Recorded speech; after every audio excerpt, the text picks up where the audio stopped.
아침에 경험하기를 원합니다. 성령 하나님, 나의 어떠함 때문에 내가 아버지 하나님 정말 감정적으로 그렇게 살아가는 인생이 아니라 주님을 정말 믿음으로 고백하며 성령 하나님을 통하여서 오늘도 아버지 주님 장성한 분량의 믿음을 가진 자로 살아갈 수 있도록 아버지 경험하지 못한 것들을 경험케 할 수 있도록 이 새벽에 우리의 믿음의 눈이 열리게 하여 주시고 하나님을 다시 한번 고백하는 귀한 시간 되게 하여 주시옵소서. 성령께서 이 새벽에 간절히 구합니다.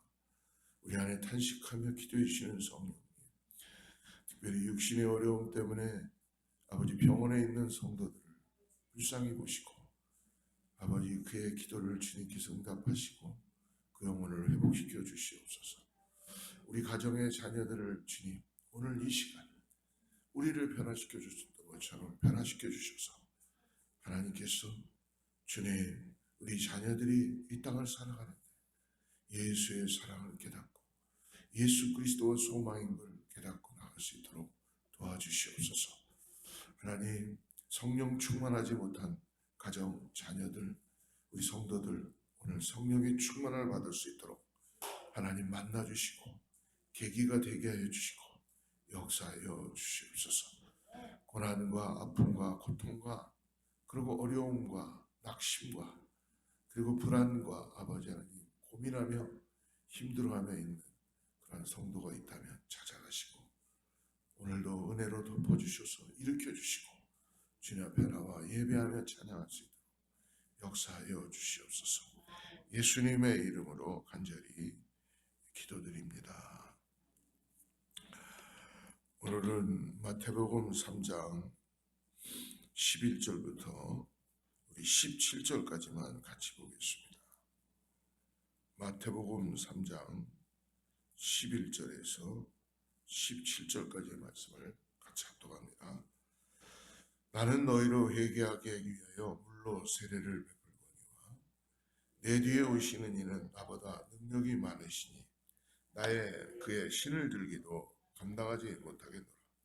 그는 성령과 불로 너희에게 세례를 베푸신 것이요 손에 키를 들고 자기의 타작마당을 정하게 하사 알곡은 모아 곡간에 들이고 쭉정이는 꺼지지 않는 불에 태우시되 이때에 예수께서 갈릴리로부터 요단강에 이르러 요한에게 세례를 받으려 하시니 요한이 말려 이르되 내가 당신에게서 세례를 받아야 할 터인데 당신이 내게로 오시나이까.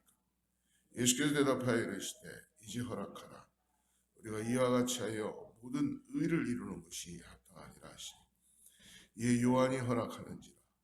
예수께서 세례를 받으시고 곧 물에서 올라오실새 하늘이 열리고 하나님의 성령이 비둘기같이 내려 자기 위에 임하심을 보시더니 하늘로부터 소리가 있어 말씀하시되 이는 내 사랑하는 아들이요 내 기뻐하는 자라 하시니라. 아멘. 오늘 세례 요한과 예수님의 만남이 오늘 보여지게 되죠. 특별히 정말 가능할 수 없는 일을 하나님은 가능케 하셨습니다. 인간에게 주어진 사명을 하나님은 이 땅에 예수님은 이 땅에 오셔서 제일 먼저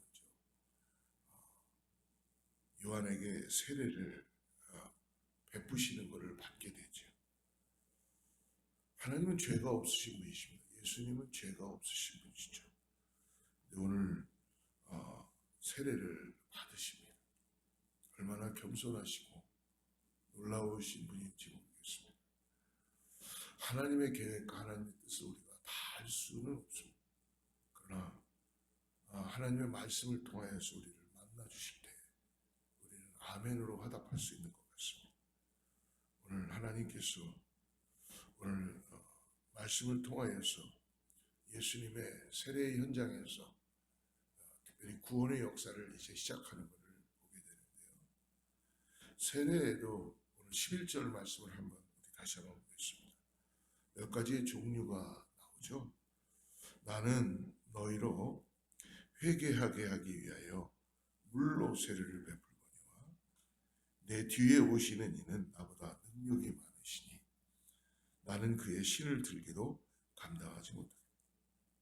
그는 성령과 불로 너에게 세례를 베풀 것이요. 첫째는 오늘 요한이 물 세례를 이야기합니다. 이거는 세례 요한이 하나님으로부터 받은 명령에 따라서 주는 세례이죠. 우리가 예수 그리스도를 나의 구세주로 영접하고 죄의 모든 것을 자백하고 확증하기 위해서 컨그리게이션 앞에서 그리고 더 나아가서 주님 앞에서 우리는 뵙타이즈 물에 잠기는 죄가 수장되고 다시 나오는 그 세례, 상징적인 세례를 할 수 있습니다. 두 번째는 11절에 보니까 이제 인간의 손으로 되어지는 것이 아니라 성령의 세례가 있다. 그리고 세 번째는 불의 세례가 있는 것입니다. 이 두 가지의 불 세례와 성령 세례는 오늘 말씀 보니까 예수님께서 주는 세례이죠. 세례란 예수 그리스도를 주로 고백하는 사람들이 그리스도와 함께 이제 죄에 대하여 죽고 사망에서 생명으로 옮기는 거죠. 놀라운 일 아닙니까? 그래서 예수 그리스도의 새 생명으로 다시 태어남을 어떻게 보면 고백하는 것이고 상징적으로 의미하는 것으로서 이제는 구원받은 백성으로서 확연하게 우리에게 고백해 주는 그런 웹타이즈입니다. 근데 교단마다 조금 다르죠. 장로 교단 같은 경우는 세례 말 그대로 그냥 물을 뿌리는 그런 일을 하게 됩니다. 우리 하나님의 성의 순복음 어셈블리오브 가시나 웹타이즈 침례교 이 침례를 행하는 교단들을 볼 수 있습니다. 오늘 말씀에서 보면 예수님은 요단강에서 세례 요한에게 물로 세례를 받으셨어요. 오늘 말씀 보니까 어디서 받은 15절 말씀을 한번 같이 한번 읽어보겠습니다. 15절 예수께서 대답하여 이르시되 이제 허락하라. 우리가 이와 같이 하여 모든 의를 이루는 것이 합당하니라 하시니 이에 요한이 허락하는지라. 예수님 뭐라고 말씀합니까? 내가 세례를 받아야지 이제 모든 의를 이루는 것이 합당하다. 예수님의 세례는 죄가 있어서 받는 세례가 아니죠. 우리가 오해하지 말아야 됩니다. 예수님이 이 땅에 오신 것은 하나님께서 신적인 요소를 가지고 오셨지만 우리의 죄를 담당하시기 위한 그 채울하시기 위해서 오셨을 때는 죄인의 모습으로 오신 것은 아니지만 죄를 담당하시기 때문에 그래서 육신을 입고 오신 거예요. 우리와 똑같이 이사야가 고백했듯이 그 예수님께서는 우리와 똑같이 채울하시는 것입니다. 그리고 십자가로 우리의 죄를 가지고 당신의 모든 것을 내어주시게 된 것입니다. 그렇기 때문에 예수님께서는 오늘 이 땅에 오셔서 죄가 없으신 분이 오늘 이 의를 이루기 위해서 합당하기 위해서 그 세례는 십자가의 세례이죠. 그리고 죽음의 세례이지만 예수님께는 그러나 물에서 올라오는 그 순간 예수님은 구원과 부활의 역사를 선포하시는 메시아로 나타나게 되는 것입니다.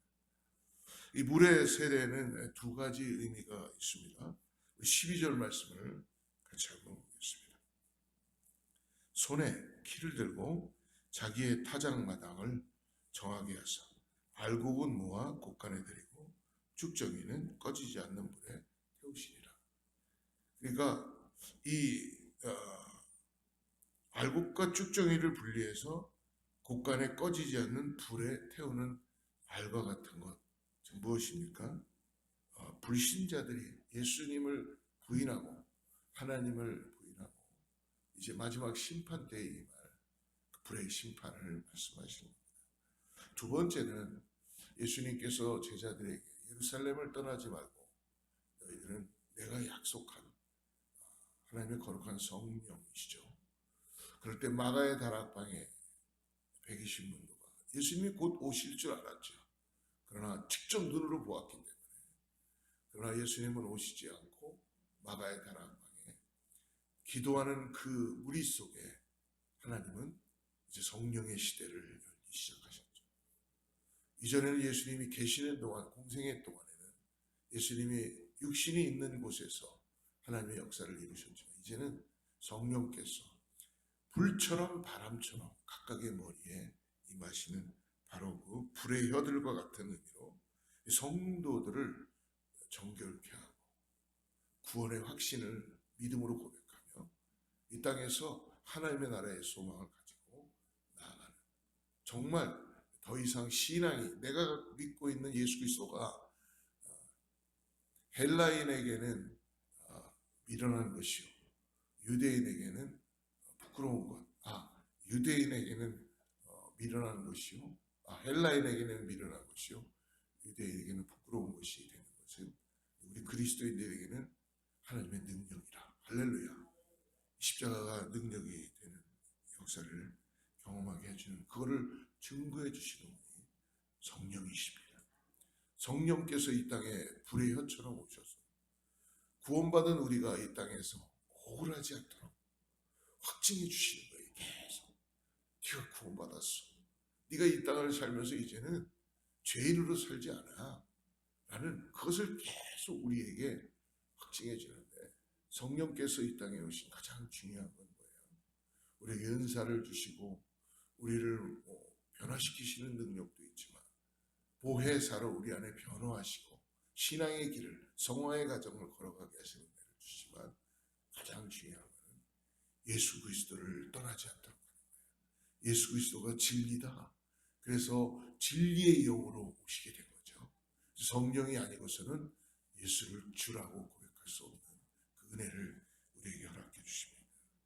그러므로 우리 모두에게는 이 불의 세례가 임하사 거룩하지 못한 것들과 깨끗하지 못한 것들을 태우는 역사가 나타나게 됩니다.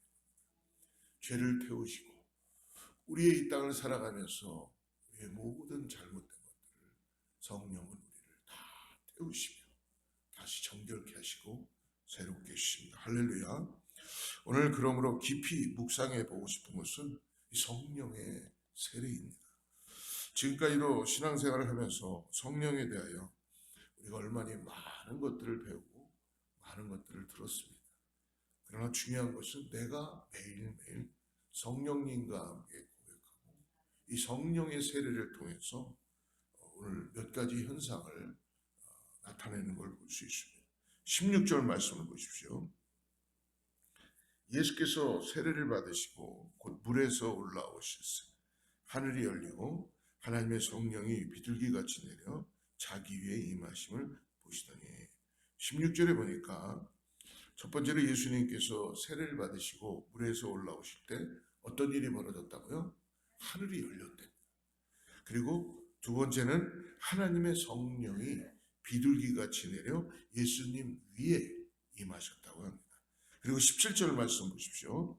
그러므로 하늘로부터 소리가 있어 말씀하시되 이는 내 사랑하는 아들이요 내 기뻐하는 자라 하시니라. 세 번째로 하늘에서 소리가 들렸다는 것입니다.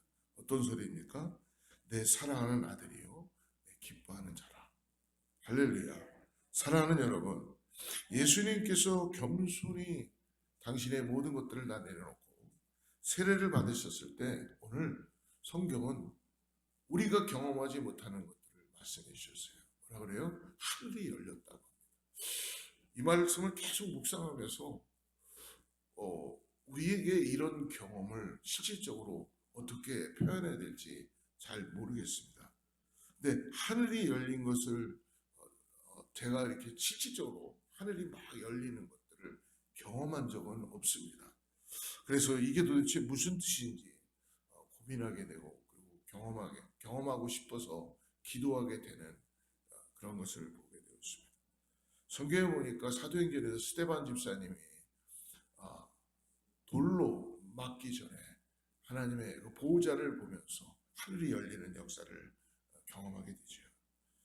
더 나아가서 사도 바울은 3층 천, 즉 셋째 하늘에까지 끌려 올라가는 것을 그는 감정한 일을 볼 수 있습니다. 요한계시록에도 보면 많은 하늘의 환상을 이야기해 주고 있습니다. 분명한 것은 이 성령 세례를 경험한 자들에게 하늘이 열린다라는 건 뭐냐? 인간이 할 수 없는, 하나님만이 주실 수 있는 그러한 놀라운 역사를 보게 해 주시는 것이죠. 우리는 다 그것을 보게 될 것이고 보는 자들이 되게 될 줄을 믿습니다. 인간의 인위적인 변화가 아니라,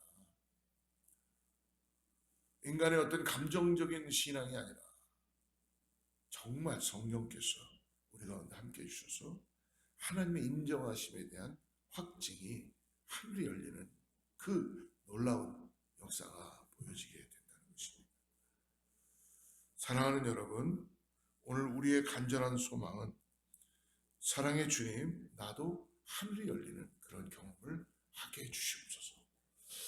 이 말씀을 묵상하면서 그렇구나, 그때가 하늘이 열렸을 때라는 것을 제가 이전에 저의 모습을 보면서 잠시 묵상해 봤던 기억이 있었습니다. 여러분들도 그런 경험들이 있으셨을 거예요. 근데 왜 오늘 우리는 그런 것인가? 그래서 우리는 기도하는 것입니다. 제가 주님을 막 만나고 정말 성령이 충만해서 제 모든 삶의 에디튜가 바뀌고, 그리고 사람들을 대하는 거나 나의 눈도 바뀌고 내 마음도 바뀌게 되는 그런 거를 기억하게 되었었습니다. 그때 여러분, 제 인생은 지금보다 더 낫지 않았어요. 어떻게 보면 더 힘들었고 소망은 더 보이지 않았었고, 덜덜거리는 자동차 하나 끌고 새벽마다 나가서 마룻바닥에서 기도하고, 추운 겨울에 남들 다 기도가 끝나면 그때 추운 그 길바닥에 나와서 저 건너편 세븐일레븐에서 있는 홈리스트를 보면서 주님이 그들에게 가라는 그 음성을 듣고 그들에게 가서 내 갖고 있는 몇 푼 안 되는 돈들이었지만 그들과 함께 커피를 마시고 예수 그리스도를 전했던 저의 모습이 있었습니다. 그때는 가진 것도 없었고 아무것도 없었습니다. 내일에 대한 소망도 없었어요. 근데요, 너무 감사했던 것은 내가 가져보지 못한 것을 갖게 되었고, 내가 누려보지 못한 것들을 누리게 되었습니다. 주님의 부르심을 따라서 신학을 공부하게 되고 오늘 지금 이 자리까지 서게 된 것입니다. 하나님은 저의 인생에 수많은 하늘에 열리는 경험을 지금도 하고 계시다는 걸 저는 믿습니다. 단지 내가 그것을 보지 못하는 것이죠. 사랑하는 성도 여러분, 오늘도 우리 주님은 우리를 변개치 않으시고 우리가 구하기만 하면 하늘이 열리는 은혜를 경험하게 해줄 줄 믿습니다. 우리의 마음에는 너무나 많이 가지고 많이 누리고 지금 많이 내가 하나님 것이 아닌 것들로 가득 차 있기 때문에 하나님이 보이지 않는지도 모릅니다. 그러니까 다른 것을 통해서 불평하게 되고 다른 걸 더 갖고 싶어, 그리고 점점 시간이 지나가는 거에 대해서 안타까워하는 그런 바보 같은 우리의 모습들이 있을 수도 있다는 것입니다. 그 보여지는 환경 때문에 또 불만하고 그걸 통해서 불만족하는 우리의 모습들이 있을 수도 있다는 것입니다. 여러분, 어제를 생각해 보십시오. 지난날을 생각해 보십시오. 하나님이 저에게 수많은 하늘의 문을 열게 하시며 그 길을 걷게 해주신 은혜가 있었다는 거예요. 오늘도 우리 주님은 우리를 그렇게 인도해 주실 줄을 믿습니다. 사랑하는 성도 여러분, 성령이 비둘기같이 임하는 이런 오늘 우리의 간절한 소망은 주님, 나도 성령의 충만함을 통해서 하늘의 문이 열리는 은혜를 오늘 경험하게 주시옵소서. 그러므로 하늘에서 음성이 들리는 것을 오늘 내가 듣게 하여 주셔서 이 땅을 살아가는데 아버지 주님 때문에, 성령님 때문에 다시 한번 믿음으로 길을 떠나게 해주시고 역사하여 주시옵소서. 제가 우리 아내한테 어저께 조금 답답해서 물어봤어요. 교회가 어떻게 하면 부흥이 될 수 있을까? 참 바보 같은 질문이죠. 우리 아내가 기도해야 되겠죠. 내가 지금까지 기도했는데도 기도해야 되겠죠. 그리고 하나님이 하나님의 시간에 역사하지 않으시겠습니까? 예, 맞습니다. 우리는 다 부흥을 꿈꿉니다. 그러나 먼저 내 심령에 하늘이 열리는 경험을 오늘 하시기를 축복합니다. 그게 부흥의 시작인 줄을 믿습니다. 그리고 내가 기대하는 것, 내가 바라보는 것들을 다 내려놓고 하나님이 나를 먼저 만나주시고 내가 성령의 충만으로 나갈 때 하나님이 우리의 눈을 바꾸시고 우리의 마음을 바꾸시고 하나님의 온전한 교제 가운데 놀라운 역사를 이루어 주실 믿습니다. 기도하겠습니다. 하나님 아버지, 우리의 간절한 소망은 오늘도 성령의 충만함을 통해서 하늘의 문이 열리는 것을 경험하는 것입니다. 오늘 나를 바꿔주신 주님, 오늘도 성령의 충만함으로 아버지 하나님 지배받는 삶이 되게 하여 주시옵소서. 성령의 임재 가운데 살게 하여 주시옵소서. 성령의 능력들이 오늘도 충만함으로 나타나게 하시고 성령의 은사들이 나타나게 하여 주시고 성령의 열매들이 맺히게 하여 주시고 성령의 기름 부심을 통해서 우리를 다시 한번 성령님과 동행하는 그런 아버지, 이 땅에서 부름받은 사명을 가진 자들로 나아갈 수 있게 하여 주시옵소서. 주여, 나를 먼저 만나주시고 나를 변화시켜 주셔서 부흥의 불길이 이루어지게 하여 주시옵소서. 내가 먼저 변화되기를 원합니다. 주여, 나를 먼저 변화시켜 주시옵소서. 그래서 아버지 하나님, 내가 하는 것이 아니라 하나님의 역사하심을 보게 하여 주시옵소서. 성도들에게 아버지 하나님 성령의 충만함을 구하는 은혜가 있게 하여 주셔서 내가 먼저 변화되게 하여 주시고 주님의 은혜를 경험할 수 있도록 역사하여 주시옵소서. 예수님의 이름으로 간절히 기도드립니다.